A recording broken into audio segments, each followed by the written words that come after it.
Testing, testing, testing, testing, testing, testing, testing, testing, testing, testing, testing, testing, testing, testing, testing. All right, looks like I got this thing to work, so it's going to be another attempt at me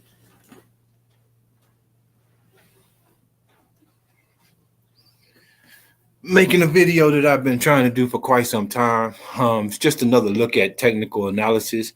I know a lot of people have their mixed feelings about it. Some people, like, hey, it's not my thing. I'm not a professional at it, so I don't really deal with it, or I deal with it in a minimalist kind of capacity. So we have a lot of those different attitudes, all which are fine. I don't claim to be an expert myself. I certainly don't give out any financial advice. But I've learned a few things that I think are worth sharing as it applies to technical analysis and how I view it and how I see this market. So hopefully, you'll find some benefit out of this as well. So if you've seen me on Twitter under Castro, then I have been for years now mentioning a technique that I use called the 18. I actually tweaked it to the 19, but there's really no significant difference between the two. But yeah, it's been working for me for quite some time. And so I wanted to share the information, particularly with the XRP community, since, I've been part of the XRP community for many years now. A lot of people have shared great information with me that has benefited me. And so I like to be able to give back in ways that I can, right? So I'm going to put this little presentation together and I'll try to do some follow-up because I know that it can be lengthy in other attempts for me to break this down. And there's also some other things that I want to cover that may not just be technical analysis related, but in this one, it certainly will be. So right now I'm looking at Bitcoin on the chart.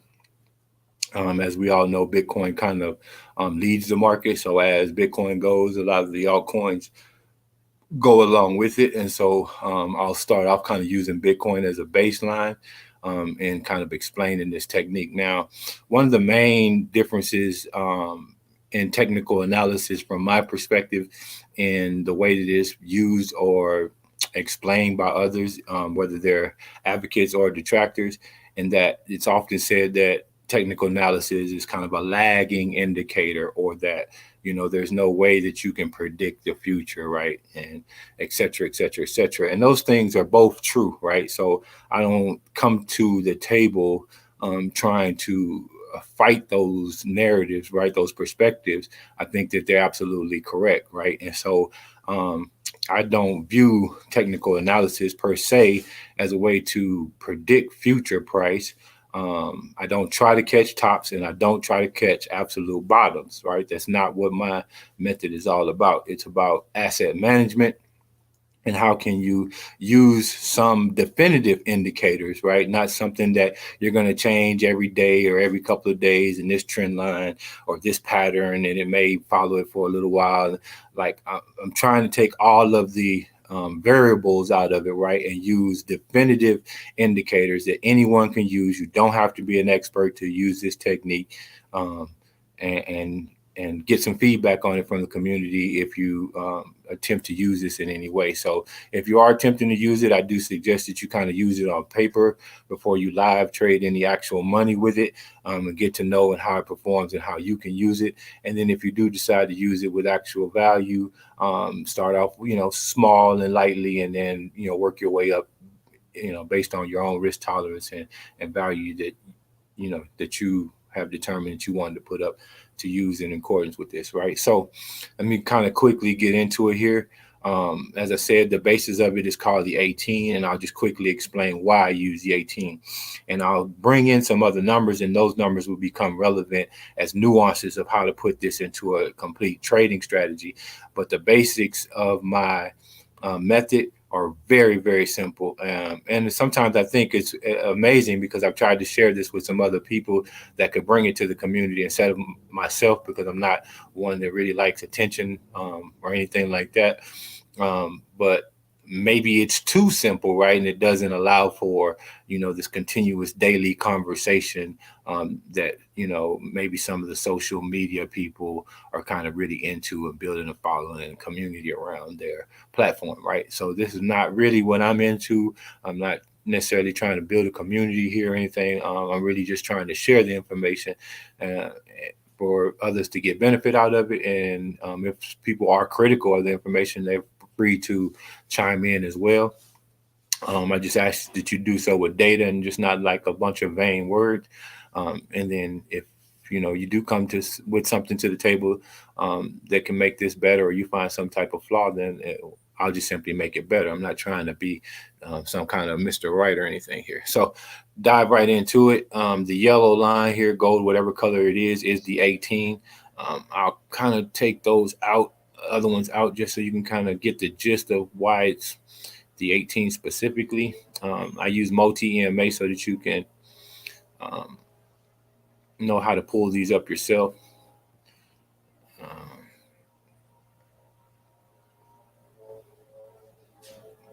so here you are, you're looking at the Bitcoin price action over a fairly good length of time. I mean, here on the screen, we're going back past 2 years. So this is nothing that is short term in nature, right?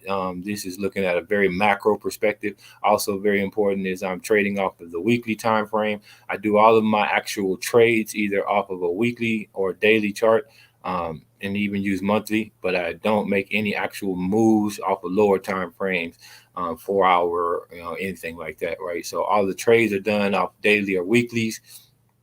Um, so that's also important to know, and it's always done off the 18. So basically, what this method is it's trend trading, right? And there's some good books out there that kind of explain trend trading and some of these natures of this technique. I didn't read any of those materials. I kind of just came up with this completely on my own. But after reading some of the materials, kind of all makes sense, right? So I am tracking the trend or trying to find the trend, and then you simply ride with the trend as it goes, right? And the important thing is that you don't be subjective in your implementation or your analysis. You simply trust in the 18, or in this case, in the 19 that I'm using now. So you have ascending and descending situations, right? So here we had a local top and price was falling. So this is what we call descending price, and price broke here at the 18. Anytime price is in this descending pattern and is breaking the 18, you want to sell the 18, right? So you take a position, say you had 100 XRP, you could take hypothetically 50 of them and go to cash position here, or in this case, $50 worth of Bitcoin, whatever it is. And you would be going to a cash position here on a percentage of your portfolio, whether it's 50%, 70%, whatever your risk tolerance is. You're taking the out position here, and then you're trying to catch a significant fall in price. And then if it's profitable enough at some point down here, you'll be buying back in and looking. Or we were over here, right? So we broke price here. You're looking for take profit here. If it didn't take your profit range, anytime price is in an ascending pattern and then breaking the 18, you want to be back in the asset. So you would have taken a re-entry here, didn't give you much, turned around and failed on the 18 here, which required you to go back out. And then it kind of did this, which to me is a significant kind of pickup. So I probably would have bought here and looked for a retest here. If it failed, I would have went back out. In this case, it broke. You stayed in, gave you this, turned around and failed again. You got back out and picked up a significant amount of Bitcoin here. You look for a rejection here. It didn't reject, so you stayed in. And then as you see, it just continued to ride this line with no deviations, and you remain in big profit, sleeping good all through the night. You're not worried about Elon Musk. You're not worried about your Fibonacci's. You're not worried about anything that people are telling you. You are comfortable knowing that as long as it's maintaining this 18, you're just going to stay in. So Bitcoin came to this point here. It failed the 18. You would have known to get out. You picked up a significant amount of Bitcoin. If I remember, this was about a 50% drop. You look for a rejection here. It didn't reject. So you rode this up to a new all-time high. Came down here. Bitcoin fails the 18, and then it plunges. You pick up a significant amount of Bitcoin here. You're riding it up. It goes past. You're riding it. Didn't give you much. This is one of the real fake out moments in my technique, but it doesn't fake you out because you know that always be in above and out descending. So price turns here, it descends, breaks the 18, you come here, and now you're over another 50% up. So this technique is designed to actually help you acquire more of your asset other than your dollar cost averaging into the asset, because I do continuously dollar cost average, and I don't tell people what to do with their money. It's just what I do with mine. So along with dollar cost averaging, you're also able to manage your portfolio, right? So when I say dollar cost averaging, I'm not hard to old rules or definitions. If I'm in a situation like this and I've broke the 18, maybe I'm, withholding some of those because I know the price is just kind of going up, right? So I may miss some entries, when price is just spiking like this. I like to load up when price is kind of breaking down, and I take entries with some of the cash that I had, here, right? Then I start withholding some of those buys in this area as we're just going up, and we get here, and I say, okay, well, it's just time to start taking it and putting it probably in a stable coin and deploy later here, because we're in a breakdown trend, right? And so when we get down here, I'm probably deploying some of that capital that normally I would have did at intervals of every 2 weeks or something. But in this pattern, I see we're in a downtrend, right? So probably withheld some of that entry here, came here, and now back into, timely intervals as we continue to go back down, right? And so a lot of this will make some more sense as I bring in some of the other nuances about the technique. But the important thing is to understand that when this trend turns and price goes down, you're out.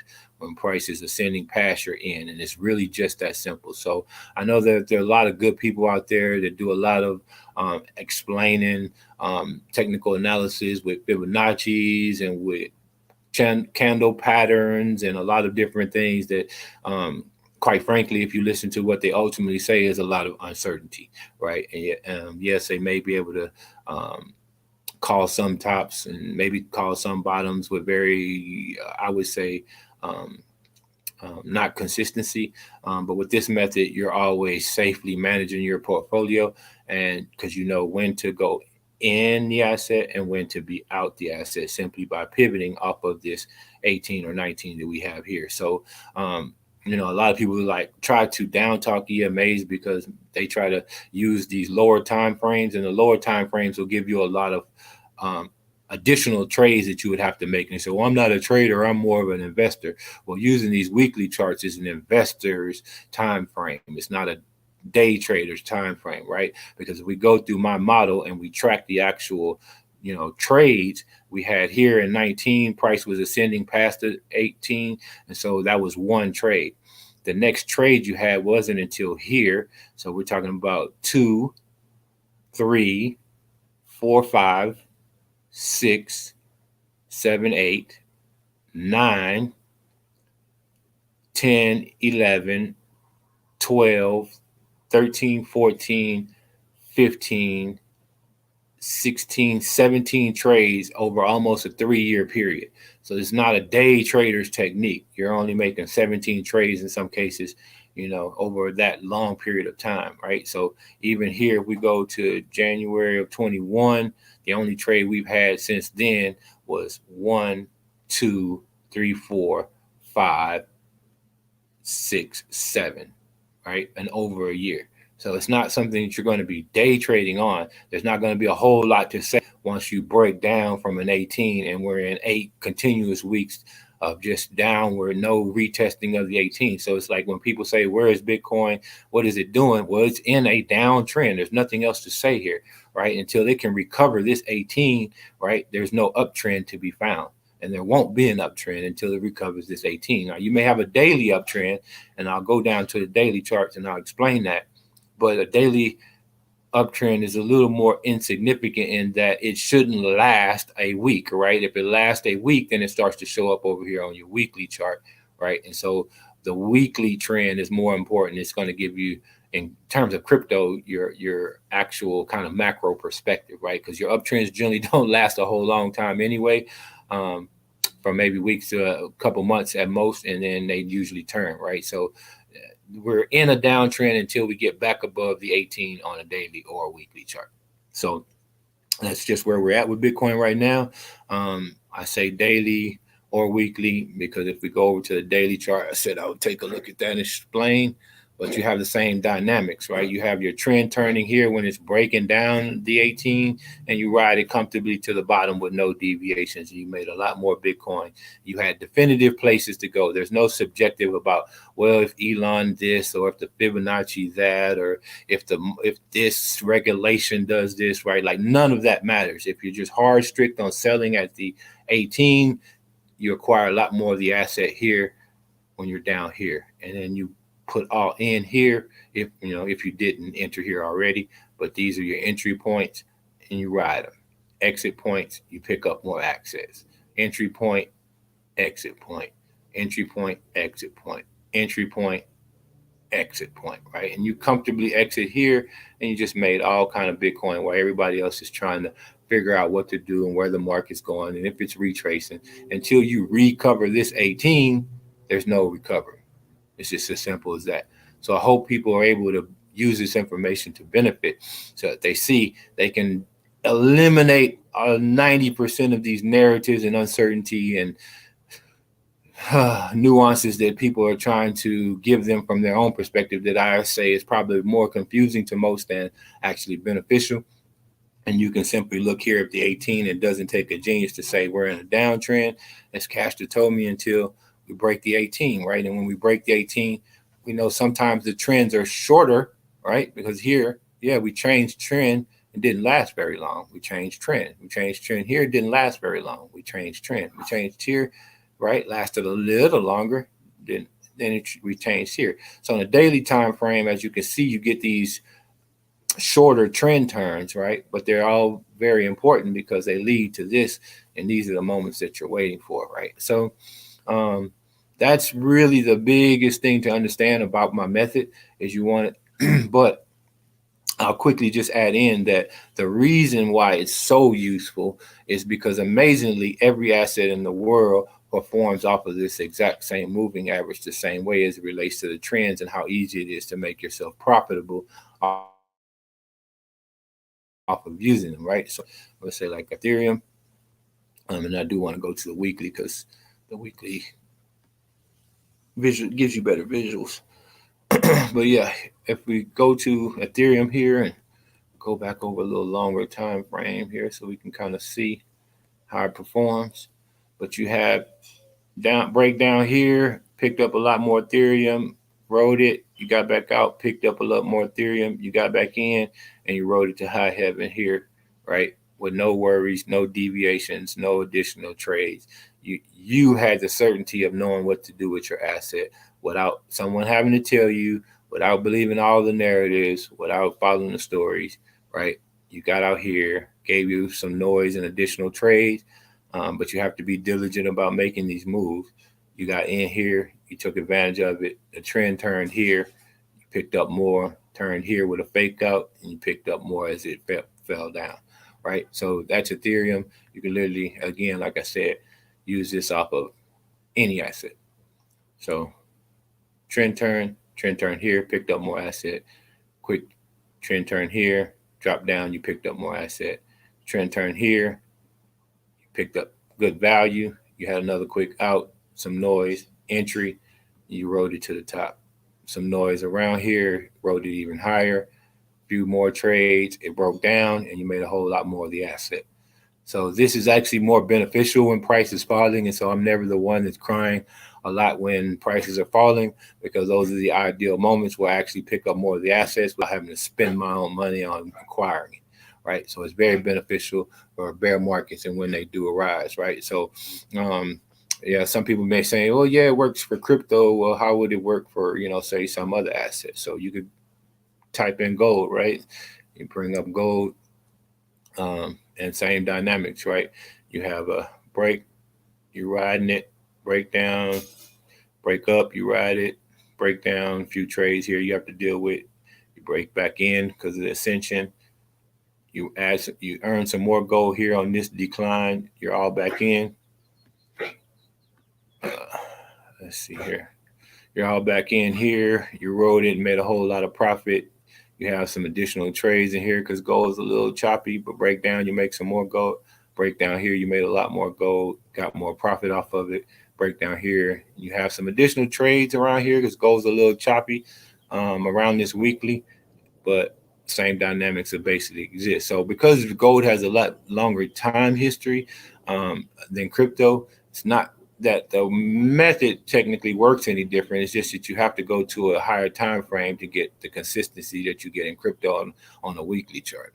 So if we go on a monthly chart for gold, then you see there's no deviations. You could have got back in gold back here in 2008 when it broke the 18, rode it to an all-time high, clear breakdown here. You added a lot more gold to your portfolio for free.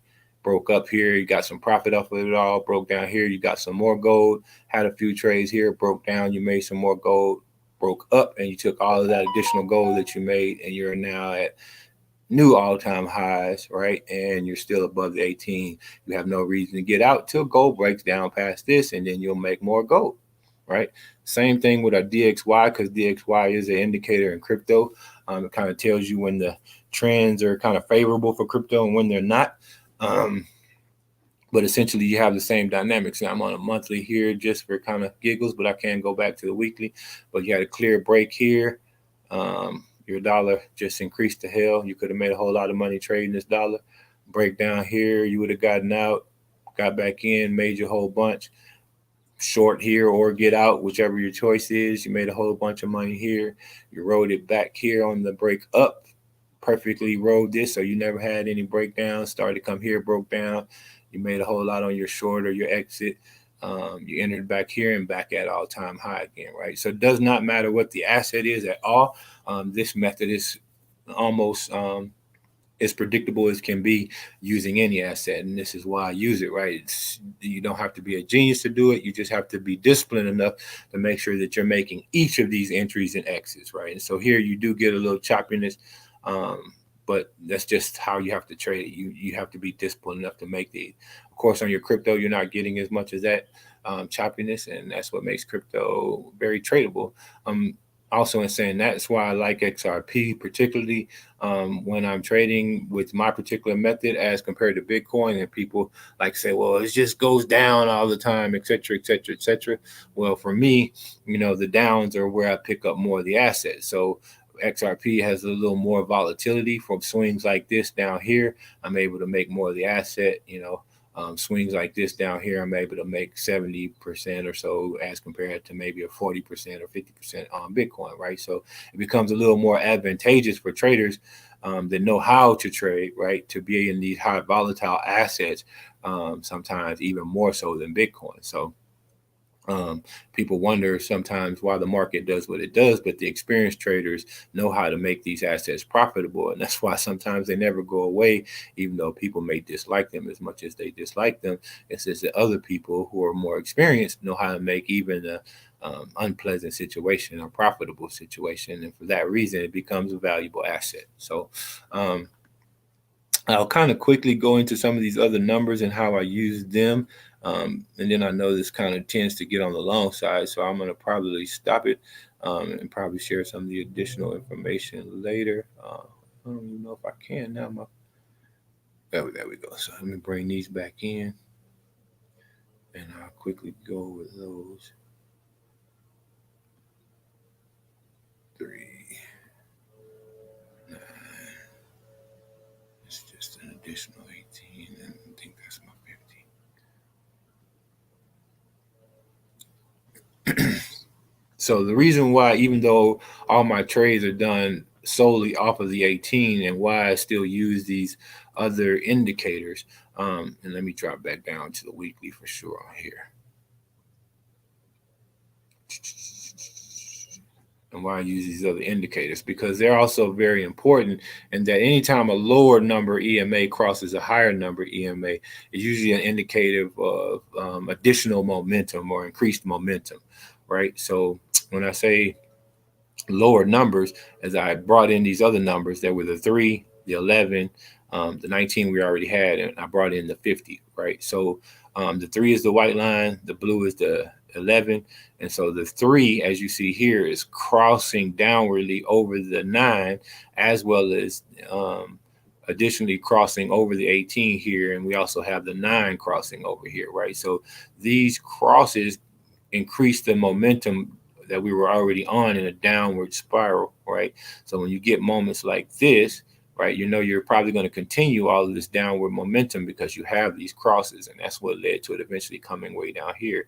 Same thing on the crosses going up, right? Your 3 and your 9 crossed back over the 18 and was able to give us this retrace, right, in XRP here. And then we start having these downward crosses, right, and price descending past the 18 to let us know we were in a pretty strong momentum of a downtrend, right? We got here, we started breaking back above the 18, right? But here's what's important. We're always strictly knowing to go in and out on the 18. Sentiment wise, we're not expecting much out of this cross, right? Simply because the 3 nor the 9 ever made it back above the 18.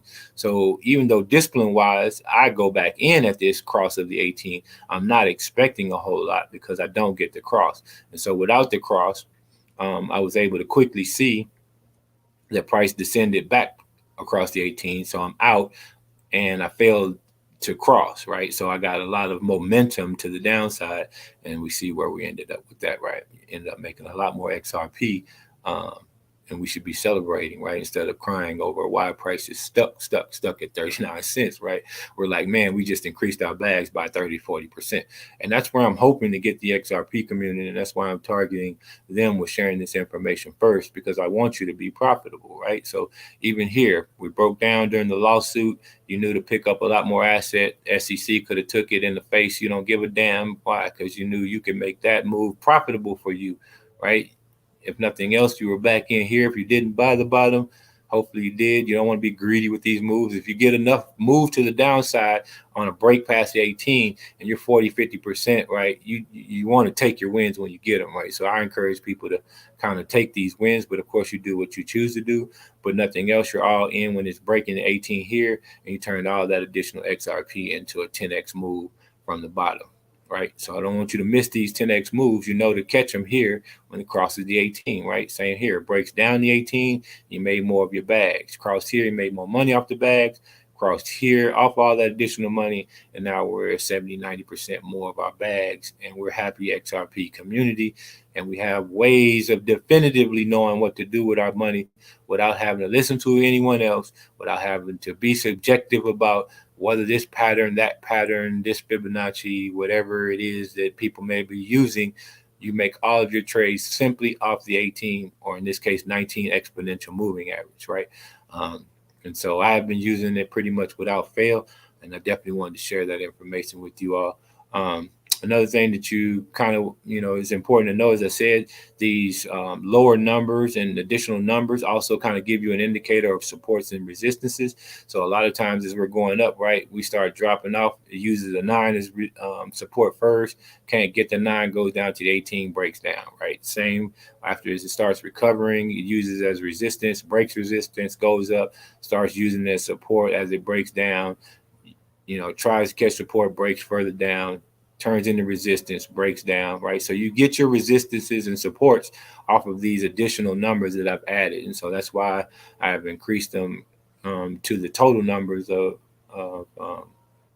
indicators that I'm using, because eventually they'll give you your supports and resistance, as well as give you these crosses that, as I indicated, give you the indicators of additional momentum. So yeah, I think I got all those back in now. I kind of show you that, right? So see how it's kind of catching this as support as it fell down, right? Couldn't hold that support, fell down to the next support. And these are exact off of my numbers, right? So I'm not subjective at all in trying to find these. I use these same numbers for every asset, for every situation, right? Come here, caught support, right? Caught all this, used it as resistance, came here, caught support. Now, if you look here, right, you say, well, you have no support. Well, like, what's going on? What do you do in this situation, right? We have crosses, so we know we're in a strong momentum of continuing this downward spiral, because we have this 18 crossing this higher number here, which is 100. We have 3 crossing the 200. We have the 9 getting ready to cross the 200. Like all of this is continued downward. So if anybody's asking what is Bitcoin doing right now, it's in a downtrend and showing continuation. Right? It's not subjective at all. You don't have to guess. You don't have to compare old bear markets to old bull markets and a lot of the other stuff, right? You know, right off the bat, we're in a downtrend and we got indicators of it continuing. If this cross happens, we're going to get more momentum in that downtrend, right? But I guess the more important question is, well, where is the support, right? Because now we have no more moving averages under this particular, last 200, right? So this is when the 210, a lot of you may be familiar with it because other people use it as well. But this is where the 210 comes into play, and this is a regular moving average in this case. Let's see if I can get it up here. This is where the 210 comes in. As usually you bring the 210 and it will, golly, I got a lag here, so I'm sorry. I can get it back in. So I want to show you something. Okay, so hopefully it'll stay. So you're like, okay, so it should get support here. In this case, it broke down. Golly. Just one moment. If I can get this back.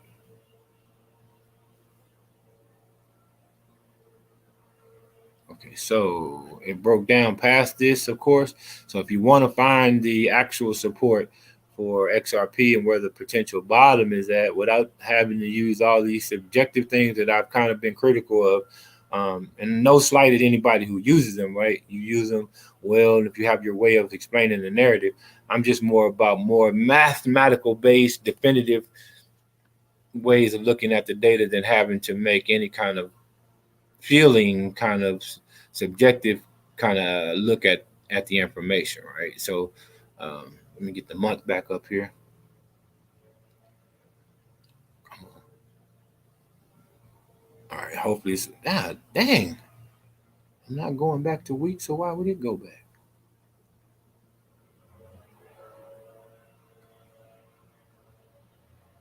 Okay, so hopefully it stays this time. We can see that bottom that we hit actually happened right on our moving average. It didn't have to change it to any additional moving averages that I don't use on a regular basis.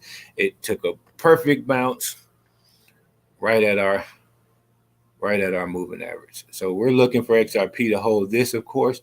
If it doesn't, then we know we got some trouble on our hands simply because this is kind of our last, move of support, and then we get into these moves, right? And we don't want to be in those kind of moves. So this is just kind of quick synopsis of how I use this and how hopefully other people can, look at it and maybe hopefully benefit off of the information themselves. But again, it gives you these clear indicators, caught support, even on this monthly chart, right? You were in, you were out. Once you were out, you caught support on my next one here, caught out. You made a whole lot of money here on this out, put it back in, rode it to new all-time highs. Now you're back out making a lot more free money over here, right? So it doesn't matter what time frame particularly. You just have to know how to work it on some of the smaller time frames, because what it'll do is it will put you in kind of a day trader situation if you go under a daily chart, because those are 4-hour trends, and in 4 hours, you can have a lot of volatility within a day, 3, 4, 5% on average or whatever it may be. So the dailies give you your more tradable trends. Weeklies give you a little better information, but you can count on the 18 each and every time. If you have the discipline to set your limit orders, if you want to work with limit orders, set your alerts, know what the asset is doing, and have enough discipline to make sure that you're in or out at the right times. And hopefully more people are able to become profitable now that they kind of have this information to be armed with. So if people have any questions, I'm always over on Twitter under Cashta. I'd love to explain more. I'm going to kind of keep this short this time. It's been a few attempts that I've tried to get this information out. I think this time I may have kind of accomplished it. So I'll be looking forward to some feedback on it, and maybe I'll jump in if people want to, ask me about their particular asset and where they think it is and well, from an educational standpoint, not giving financial advice, then I'll chime in on what I see as far as from an educational standpoint of what I read from the technique that I have developed and used to, make myself very profitable in this market. So hopefully others can too. So I'm going to cut it off right there. Maybe I'll jump in a little more on a more XRP specific video a little later on, because I do want to cover some information with the community. Um, I know there's a lot of things out there that I would like to call very misinformation or false narratives and false expectations. And so I kind of want to address some of that. It's been going on for years, and I think we really need to kind of, take it head on. And then there's just some things that I think are often missed. And so I want to share my perspective on it, and see how we, go into the future in relationship to it.